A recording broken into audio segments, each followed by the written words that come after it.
খন্দকের যুদ্ধ যখন শেষ হয়ে গেল, সাহাবায়ে কেরাম যুদ্ধের পোশাক খুলতে যাবেন, এমত অবস্থায় আল্লাহ রাব্বুল আলামিন ফেরেশতা জিবরাইলকে এর মাধ্যমে হাজার হাজার ফেরেশতার বহর নিয়ে আল্লাহর এই ফেরেশতা বিশ্ব নবীর সামনে এসে হাজির হয়ে গেলেন। জোরে কোন সুবহানাল্লাহ। নবীজি বলছে, জিবরাইল রে, প্রতিদিন তো তুমি একা একা আসো, আজ যে কি ব্যাপার, এত এত ফেরেশতা, এত হাজার হাজার ফেরেশতা নিয়ে আমার সামনে কেন আসলে?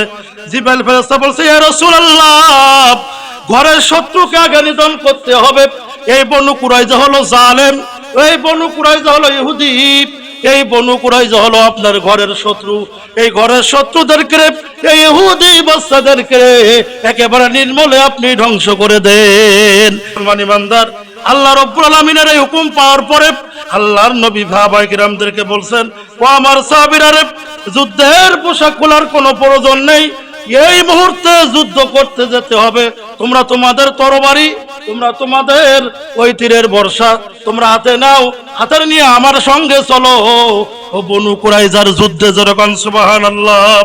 মুসলমান ইমানদার, আল্লাহ রাব্বুল আলামিনের পয়গম্বর বিশ্ব নবী সাল্লাল্লাহু আলাইহি ওয়াসাল্লাম, নবীজির জামাতা হযরত আলী রাদিয়াল্লাহু তাআলা আনহুকে ইসলামের পতাকা দিয়ে সামনে তিনি সেনাপতির দায়িত্ব নিয়ে অংশগ্রহণ করলেন, আর পিছনে শত শত সাহাবায়ে কেরাম হযরত আলী রাদিয়াল্লাহু তাআলা আনহু তার সঙ্গে করে তারা চললেন ওই বনু কুরাইজার দিকে। আল্লাহ রাব্বুল আলামিন বলছেন, রাসূল, আপনি এই সমস্ত জালেমদেরকে সাফ করে দেন, এই সমস্ত জালেমদেরকে সমূলে আপনি ধ্বংস করে দেন। নবীজি এই কথা শুনলেন, সাহাবায়ে কেরামদেরকে বললেন, ও আমার সাহাবীরা রে, তোমরা আমার সাথে ঝাঁপিয়ে পড়ো। সাহাবায়ে কেরাম রিদওয়ানুল্লাহি তাআলা আলাইহিম আজমাইন তারা অতর্কিত হামলা করে ওই বনু কুরাইজার দুর্গকে আল্লাহ রাসূল সাল্লাল্লাহু আলাইহি সাল্লাম দখলে নিলেন। জোরে কোন সুবহানাল্লাহ। এই বনু কুরাইজার ইহুদিরা তারা মনে করিল যে আমরা যে কাজটা করেছি এই কাজটা মনে মুহাম্মদ জানবে না। চতুর্দিকে বনু কুরাইজাকে সাহাবায়ে কেরাম তারা ঘিরে ধরলেন। ঘিরে ধরার পর ইহুদিরা কিন্তু বুঝতেই পারলো না। আল্লাহ বললেন, রাসূল, বাইরের শত্রু তো আগে ধ্বংস করলেন, এবার ঘরে শত্রুকে নিধন করেন। নবীজির কাছে ইহুদিরা প্রস্তাব পাঠালো, আমরা আত্মসমর্পণ করব, আপনার যে সিদ্ধান্ত হবে আমাদেরকে মদিনা থেকে তাড়িয়ে দিয়েন, আমাদের সম্পদ নিব না, আমাদের সন্তান এবং উট বাচ্চা নিয়ে আমাদেরকে বের করে দিয়ে নেই মদিনা থেকে, তবুও আপনার কাছে আমরা আত্মসমর্পণ চাচ্ছি, আপনি আমাদেরকে ক্ষমা করে দেন। নবীজি কিন্তু এটা মানতে পারলেন না, যেহেতু নবীজিকে হুকুমটা করেছেন যিনি, তার নাম কি? তারা বলছে, মুহাম্মদ, আমাদেরকে মেরো না, আমাদেরকে আত্মসমর্পণ করার সুযোগ দাও, আমরা মদিনা থেকে বের হয়ে যাব, আমাদের সম্পদ নেব না, আমাদের সন্তান আর উট বাচ্চা নিয়ে আমরা মদিনা থেকে বের হয়ে চলে যাব। নবীজি বলল, না, কোনো ক্ষমা করা যাবে, কোনো ক্ষমা নেই। সুতরাং এই সিদ্ধান্ত তো আমি নেই না, এই সিদ্ধান্ত নিয়েছে আমার আল্লাহ। আমাকে আল্লাহর হুকুম অবশ্যই অবশ্যই এই মুহূর্তে পালন করতেই হবে। তারা বলল, তাহলে আমাদের সম্প্রদায়ের ভিতর থেকে একজন মুসলমান হয়েছে, তার নাম হলো আবু লুবাবা। আবু লুবাবা যেহেতু আমাদের সম্প্রদায়ের লোক ছিল, আমাদের কাছে একটু তাকে একটু পাঠাও, আমরা তার সাথে একটু কথাবার্তা বলবো। হযরতে আবু লুবাবা রাদিয়াল্লাহু তাআলা আনহু তাকে যখন রাসূল ওই বনু কুরাইজার ওই ইহুদিদের কাছে যখন তিনি পাঠালেন, যাওয়ার পরে তারা গোপনে তারা জিজ্ঞাসা করলো, হে আবু লুবাবা, মুহাম্মদ সাল্লাল্লাহু আলাইহি সাল্লাম যে আমাদেরকে আটকায় রাখছে, আমাদেরকে যে ঘিরে ধরে রেখেছে, আমাদের কি উপায়টা হবে? হযরত আবু লুবাবা রাদিয়াল্লাহু তাআলা আনহু তিনি বলছেন, হে মদিনার ইহুদিরা, তোমাদের এমন অবস্থা হবে, তোমাদের কল্লাটা এই মুহূর্তে ফেলাই দেওয়া হবে। যারা গান সুবহানাল্লাহ। মুসলমান ইমানদার, নবীজির এই কথাটা বলা ইহুদিদের কাছে কিন্তু নিষেধ ছিল। এই আবু লুবাবা কিন্তু এই গোপন কথাটা ফাঁস করে দিয়েছে ইহুদি সম্প্রদায়ের কাছে। ইহুদিদের টনক তখন নড়ে গেল, যেহেতু মুহাম্মদ সাল্লাল্লাহু আলাইহি সাল্লাম যা বলে তাই করে। আবু লুবাবা গোপন এই কথাটা যখন ওদেরকে জানিয়ে দিল, আবু লুবাবা খুবই লজ্জিত। নবীকে না জানাইয়া, নবীর পারমিশন না নিয়ে সে নিজে ইহুদিদের মাঝে তাদের শাস্তির কথা আবু লুবাবা তিনি বলে দিয়েছেন। এখন এই শাস্তি স্বরূপ আবু লুবাবা কি করলেন? হযরত আবু লুবাবা রাদিয়াল্লাহু তাআলা আনহু ছোট্ট মাত্র একটা অপরাধ করার কারণে নিজেকে মসজিদে নববীর মধ্যে বাঁধলেন। মসজিদে নববীর মধ্যে নিজেকে বাঁধলেন দড়ি দিয়ে। বাঁধার পরে বলতেছে, আমার এই অপরাধের ক্ষমা যতক্ষণ না পর্যন্ত বিশ্ব নেতা মুহাম্মদুর রাসূলুল্লাহ সাল্লাল্লাহু আলাইহি ওয়াসাল্লাম আর আমার আল্লাহ রাব্বুল আলামিন যতক্ষণ না পর্যন্ত আমি আবু লুবাবা ক্ষমা না করবে, ততক্ষণ পর্যন্ত আমি আবু লুবাবা এই মসজিদের এই খুঁটির সাথে আমি বেঁধে এখানে বান্ধা অবস্থায় থাকবো। মুসলমান ইমানদার, অপরাধ কয়টা? সামান্যতম একটা অপরাধ, যে আল্লাহ রসুলকে না জানায় একটা কথা ইহুদিদের মাঝে সে বলে দিয়েছে। এই কারণে হযরত আবু লুবাবা রাদিয়াল্লাহু তাআলা আনহু মসজিদে নববীর সাথে, মসজিদে নববীর খুঁটির সাথে নিজেকে বাঁধলেন। আর যখন নামাজের সময় যখন হয়ে যায়, তখন তার স্ত্রী এসে ওই বাঁধনটা খুলে দেয় নামাজের সময়টুকু পর্যন্ত। নামাজ যখন শেষ হয়ে যায়, হযরত আবু লুবাবা রাদিয়াল্লাহু তাআলা আনহু আবার নিজেকে বাঁধেন মসজিদে নববীর খুঁটির সাথে, পিলারের সাথে। বাঁধার পরে এইভাবে করতে করতে একদিন না, 2 দিন না, 6টা দিন অতিবাহিত হয়ে গেল। জোরে বলেন কয় দিন? মুসলমান ইমানদার, 6টা দিন যখন অতিবাহিত হয়ে গেল, তখন আল্লাহ রাব্বুল আলামিনের পক্ষ থেকে ফেরেশতা জিবরাইল হাজির হয়ে গেছে। ফেরেশতা জিবরাইল বলছে, ইয়া রাসূলুল্লাহ, ইয়া হাবিবাল্লাহ, আপনারা আবু লুবাবাকে আমার আল্লাহ ক্ষমা করে দিয়েছেন। যখন সুবহানাল্লাহ।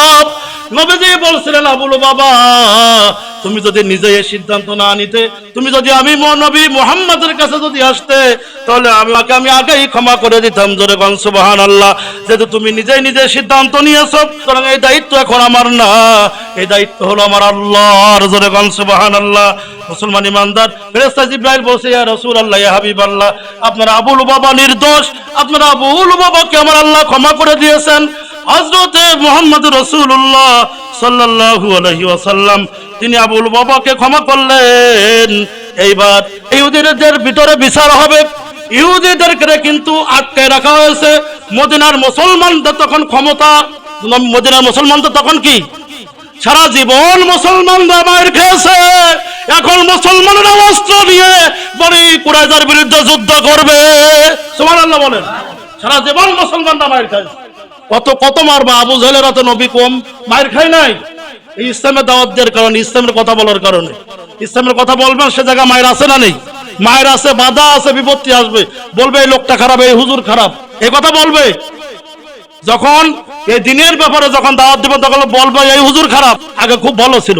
যখন আপনি লিগাল কথা, কোরআন হাদিসের কথা যখন আপনি মানুষের সামনে খুলে বর্ণনা করবেন, আল্লাহ বলছেন নবী এক শ্রেণীর মানুষ তারা বিরোধিতা করবেই, এ কথা আমার না, আল্লাহ বলছে নবী এক শ্রেণীর মানুষ আপনার বিরোধিতা করবে। সুতরাং কোন মানুষ যদি সবার কাছে ফেরেশতা সাজে, মনে করতে ওই ব্যক্তি 1 নম্বরের মুনাফিক, কথা ঠিক কিনা? ওই ব্যক্তি সবার কাছে একুরেট থাকতে পারবে না। যে ব্যক্তি সবার কাছে সমান থাকে, এ তো গোল আলু, কথা ঠিক কিনা? সবার কাছে সমান থাকে। সুতরাং সবাই কাছে সমান থাকা যাবে না, কারো না কারো কাছে খারাপ হবে নেই। আপনি যদি লিগ্যাল ভাবে চলেন, কোরআন হাদিসের দাওয়াতের কথা বলেন। মুসলমান ইমানদার, এবার ইহুদিরা কিন্তু আটকা। আবু লুবাবার ওই অবস্থা, আবু লুবাবাকে আমার আল্লাহ ক্ষমা করে দিয়েছেন। এইবার ওই ইহুদিরা তারা বলছে, ও মুহাম্মদ, আমাদের জন্য একটা বিচারক নিযুক্ত করা হোক। সে বিচারকের নাম হলো আল্লাহর নবীর সাহাবী হযরত সাদ ইবনে মুয়াজ। জোরে গান সুবহানাল্লাহ। মুসলমান ইমানদার, হযরতে সাদ ইবনে মুয়াজ রাদিয়াল্লাহু তাআলা আনহুকে আল্লাহর নবী সাল্লাল্লাহু আলাইহি ওয়াসাল্লাম পাঠালেন ইহুদি বনু কুরাইজার কাছে। নবীজি বলছেন, সাদ রে, তোমাকে আমি আমাদের সকলের পক্ষ থেকে তোমাকে পাঠাই দিলাম ওই বনু কুরাইজার কাছে।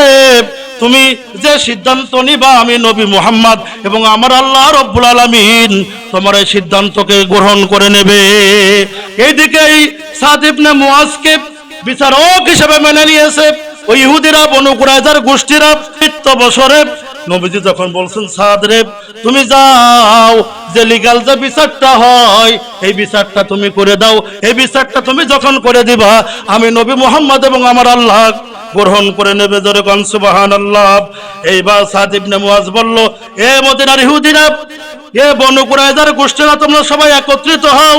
সবাই যখন একত্রিত হলো, তিনি বলছেন, আমি যে সিদ্ধান্ত নেব এই সিদ্ধান্ত কিন্তু তোমাদের অবশ্যই মেনে নেওয়া লাগবে। তারা বলছে, ঠিক আছে, তুমি যে সিদ্ধান্ত নিবা অবশ্যই আমরা তোমাদের সিদ্ধান্তকে মেনে নেব। এদিকে আল্লাহ এবং আল্লাহ রাসূলও মেনে নেবে, এদিকে ইহুদিরাও মেনে নেবে। কত বড় জ্ঞানের অধিকারী সাদ ইবনে মুআজ রাদিয়াল্লাহু তাআলা আনহু। সাদ ইবনে মুআজ বলছে, মদিনার ইহুদিরা, আমি আল্লাহর কোরআন থেকে কোনো দলিল দেব না, আল্লাহ রাসূল থেকে কোনো হাদিস আমি বড় এখানে দেখাবো না। তোমরা যে ধর্মগ্রন্থ মানো, তোমাদের ধর্মগ্রন্থের নাম হলো তাওরাত। ইহুদিদের ধর্মগ্রন্থের নাম কি? তাওরাত। এই তাওরাত থেকে আমি বিচার ফয়সালা করব। এই তাওরাত কিতাবের মধ্যে যা আছে এটা যদি আমি বলি তাহলে ও বনু কুরাইজার গোষ্ঠীরা তোমরা কি মেনে নিবা? বনু কুরাইজার ইহুদিরা বলছে, ইয়া অবশ্যই অবশ্যই, তুমি যে সিদ্ধান্ত নিবা, যেহেতু কোরআন দিয়েও বলবা না, বিশ্ব নবীর হাদিস দিয়ে যখন বলবা না, তখন পক্ষটা হয়তো আমাদের পক্ষ হতে পারে। এই জন্য তারা বলছে, সাদ ইবনে মুআজ, ঠিক আছে তোমার কথা আমরা মেনে নিব। তিনি বলছেন, তোমাদের কিতাবের মধ্যে লেখা আছে কোন সম্প্রদায় যদি ওই সম্প্রদায় নবীর বিরুদ্ধে বহির্বিশ্বে যদি যুদ্ধ ঘোষণা করে, বহির্বিশ্বে কারোর সাথে যদি কোনো গোপন আঘাত করে, তাহলে তাদের পুরুষ সন্তানদেরকে তাদেরকে হত্যা করে ফেলা হবে। যেরকম সুবহানাল্লাহ। শিশু আর নারী আছে, তাদেরকে বন্দী করে রাখা হবে। মুসলমান ইমানদার, এই ঘোষণা যখন আল্লাহর নবীর এই সাহাবী সাদ ইবনে মুআজ রাদিয়াল্লাহু তাআলা আনহু তিনি যখন এই ঘোষণা দিয়ে দিলেন, নবীজি বলছেন, সাদ রে, তোমার এই ঘটনাটা শুধু আমি খুশি হই নাই, আমার আল্লাহ রব্বুল আলামিন তোমার এই সিদ্ধান্ত আমার আল্লাহ গ্রহণ করে নিয়েছে। সুতরাং এই ইহুদিদেরকে কি করো? নবীজি তিনি অর্ডার করলেন, তিনি সিদ্ধান্ত দিয়ে দিলেন। মদিনার অদূরে একটু চলে গেল। মদিনার অদূরে গিয়ে একজন সাহাবীর বাগে 10 জন করে ইহুদি, একজন সাহাবী 10 জন করে ইহুদি ধরে ধরে নিয়ে ওই বনু কুরাইজার যুদ্ধের ময়দানে, ওই বনু কুরাইজার জায়গায় গর্ত খনন করে করে মুসলমানেরা ইহুদি বাচ্চাদেরকে চিরতরে দুনিয়া থেকে বিদায় করে দিয়েছে।